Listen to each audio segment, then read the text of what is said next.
of the Minneapolis police precinct, it is a very big question.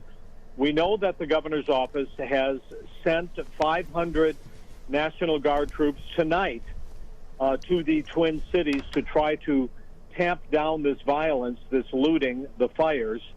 But we don't see them anywhere in the city. We also see tonight that President Trump has entered the fray. Just a few minutes ago, he tweeted that he cannot stand back and watch this happen, in his words, to a great American city. He's attributing it to the radical left mayor, in his words, Jacob Fry. Let's set that aside for just a moment. Here's what's important here. He says that he has spoken to Governor Walz and told him that the military is available to come in and do it. But then the president says this.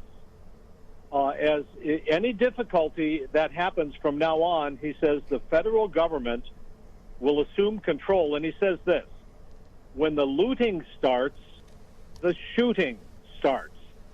So this is a very strong reaction from the President of the United States in the midst of this really terrible event that's happening in Minneapolis and St. Paul tonight.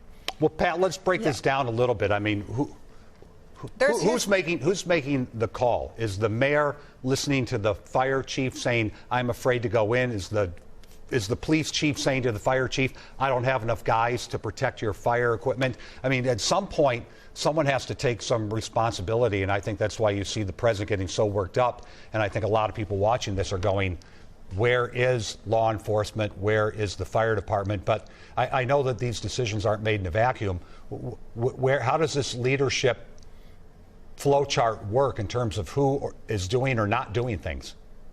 Well, this is the most important question of tonight. We have not heard from any of our city leadership, nor have we heard from Governor Walz about tamping down this violence. That's something I think that is very unusual in all of my years of reporting, that we have not seen our leaders come forward and say, this is what's happening, this is what we're going to do, particularly to stop this violence. So we don't know the answer to the question, Frank. We don't know why or who is not allowing the police to come in, the firefighters to come in, or the National Guard. I will say again that the National Guard has been ordered to these cities, but around the 3rd precinct, which is burning down, which is something I think that none of us has seen in our lifetime. No. Unprotected police department burning down because they gave it up. They retreated and let it happen. So that's something we have not seen. We are still waiting to hear from all of these. Now, specifically to your question, the governor of Minnesota controls the National Guard. He has activated the Guard. The Guard has not yet appeared on the streets of Minneapolis and St. Paul, to my knowledge. Nothing that we have seen yet. Pat, they haven't appeared. Where we are. They haven't appeared on the streets, but we did get a tweet, and there was the National Guard with the fire department, but nothing, and that was almost an hour ago. Hour and a half now, at least. And nothing has happened since then. And Pat, to your point, you know, it even makes it more glaring, I think, is that every day we get an email saying we're having a briefing with the governor at 2 o'clock, and the governor's going to have these people on, and he's going to talk about COVID-19. And there has been communication and maybe over communication, and people have been praising him for how clear he's been about communicating this. But I think you bring up a good point, just the complete void of anyone coming forward tonight saying a thing.